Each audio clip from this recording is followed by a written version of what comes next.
Tonight, another American community in mourning. 3 children and 3 adults shot and killed at a school in Nashville. With over 100 mass shootings this year alone, we'll talk to a gun safety activist who was on the scene and fed up. Then a Manhattan grand jury hears from another witness while Donald Trump riles up his base at his first 2024 rally in Waco, Texas. And Kevin McCarthy moving forward with TikTok legislation in the House. Could we actually see a national ban on the app as the 11th hour gets underway on this Monday night? Good evening once again. I'm Stephanie Ruhle, live from Washington, D.C. We begin with the latest in a deadly national crisis that seems to have no end in this country. This morning at the Covenant School in Nashville, Tennessee, 6 people were killed when a shooter walked in and opened fire. 3 of the victims were students, all just 9 years old, and 3 were staff members.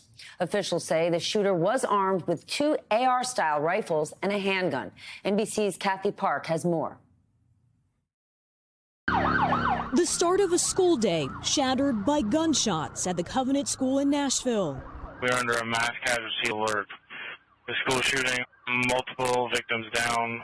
Police rushed to the small private Christian elementary school, where authorities say a former student entered the building through a side door, then fatally shot 3 9-year-old students and 3 adults.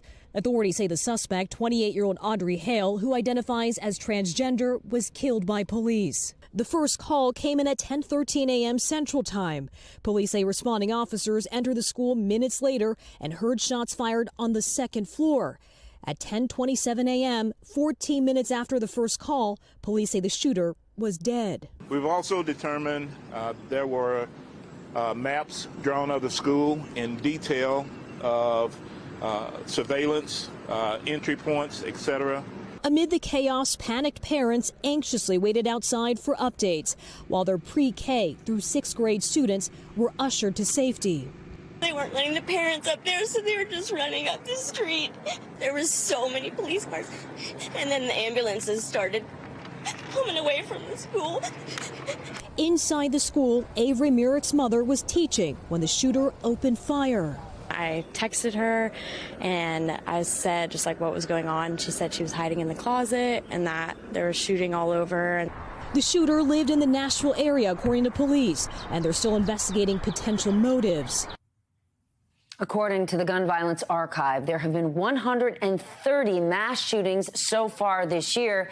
It is not even April. Less than 2 weeks ago, President Biden issued an executive order to expand background checks. And today, again, he called on Congress to take action against assault weapons. We have to do more to stop gun violence. It's ripping our communities apart, ripping the soul of this nation, ripping at the very soul of the nation. And we have to do more to protect our schools. So I call on Congress again to pass my assault weapons ban.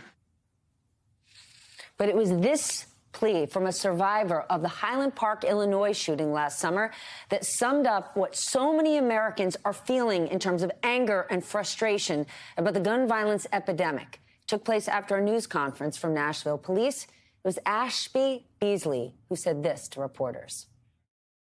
Aren't you guys tired of covering this? Aren't you guys tired of being here and having to cover all of these mass shootings? I'm from Highland Park, Illinois. My son and I survived a mass shooting over the summer. I am in Tennessee on a family vacation with my son, visiting my sister-in-law. I have been lobbying in D.C. since we survived a mass shooting in July. I have met with over 130 lawmakers. How is this still happening? How are our children still dying, and why are we failing them? We can't even pass gun safety, like safe storage laws in this country to protect kids from getting a hold of weapons that they shoot each other with. Aren't you guys tired of this? Are you guys sick of it? We have to do something. We'll all have to call our lawmakers, and we all have to make our lawmakers make change now, or this is going to keep happening, and it's going to be your kid and your kid and your kid and your kid next, because it's just a matter of time.